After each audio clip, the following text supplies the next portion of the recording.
जय श्री हरि। राधे राधे। सभी भक्तों को राधे श्याम। आज हम पढ़ रहे हैं भक्तमाल। भक्तमाल की आगे की कथाएं।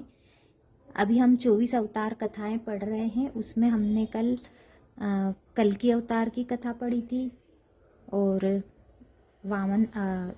वेद व्यास जी की कथा पढ़ी थी और पृथु महाराज के बारे में पढ़ा था। पृथु महाराज की कथा पढ़ी थी। अब हम भगवान के अगले अवतार की कथा आज से शुरू कर रहे हैं। तो श्री हरि श्री नाभादास जी कृत श्री भक्तमाल। हरे कृष्ण कृष्ण कृष्ण हरे हरे, हरे राम राम राम हरे हरे। जय श्री हरि। कान्हा जी सुनो।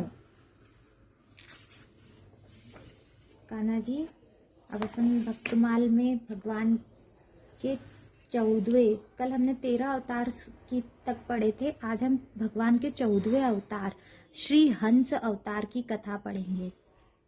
तो शुरू करते हैं। एक बार सनकादिक परम ऋषियों ने अपने पिता श्री ब्रह्मा जी से पूछा, पिताजी, चित्त गुणों अर्थात विषयों में घुसा ही रहता है और गुण भी चित्त की एक एक वृत्ति में प्रविष्ट रहते ही है, अर्थात चित्त और गुण आपस में मिले जुले ही रहते हैं। ऐसी स्थिति में जो पुरुष इस संसार सागर से पार होकर मुक्ति पद प्राप्त करना चाहता है, वह इन दोनों को एक दूसरे से कैसे अलग कर सकता है।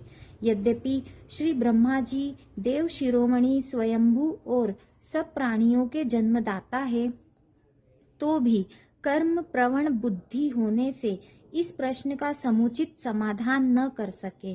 अतः इस प्रश्न का उत्तर देने के लिए उन्होंने भक्ति भाव से भगवान का चिंतन किया। तब भगवान हंस का रूप धारण करके उनके सामने प्रकट हुए और श्री सनकादिक तथा ब्रह्मा जी से वंदित होकर सनकादि के यह पूछने पर कि आप कौन हैं, भगवान बोले, ब्राह्मणों, यदि परमार्थ रूप वस्तु नानात्व से सर्वथा रहित है, तब आत्मा के संबंध में आप लोगों का ऐसा प्रश्न कैसे युक्ति संगत हो सकता है। देवता, मनुष्य, पशु, पक्षी आदि सभी शरीर पंचभूतात्मक होने के कारण अभिन्न ही है और परमार्थ से भी अभिन्न है। ऐसी स्थिति में आप कौन हैं? आप लोगों का यह प्रश्न ही केवल वाणी का व्यवहार है, विचार पूर्वक नहीं है, अतः निरर्थक है।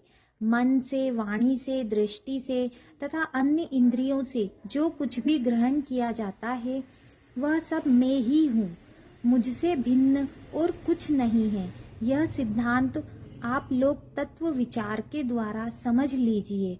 पुत्रों, यह चित्त चिंतन करते करते विषयकार हो जाता है और विषय चित्त में प्रविष्ट हो जाते हैं। यह बात सत्य है, तथापि विषय और चित्त ये दोनों ही मेरे स्वरूप भूत जीव के देह है, उपाधि है, अर्थात आत्मा का चित्त और विषय के साथ कोई संबंध ही नहीं है। इसलिए बार बार विषयों का सेवन करते रहने से जो चित्त विषयों में आसक्त हो गया है और विषय भी चित्त में प्रविष्ट हो गए हैं, इन दोनों को अपने वास्तविक रूप से अभिन्न मुझ परमात्मा का साक्षात्कार करके त्याग देना चाहिए। इस प्रकार भगवान ने सनकादि मुनियों के संशय मिटा दिए और भली भांति उनके द्वारा पूजित और वंदित होकर श्री ब्रह्मा जी और सनकादिकों के सामने ही अदृश्य होकर अपने धाम को चले गए। तो ये थे भगवान श्री हरि अवतार की कथा, जिसमें श्री हरि ने सनकादि और ब्रह्मा जी के प्रश्नों के उत्तर दिए कि कैसे वो कैसे व्यक्ति विषयों का भोग न करते हुए अपने ब्रह्मलीन हो सकता है। अगला अवतार है 15 अवतार, भगवान का 15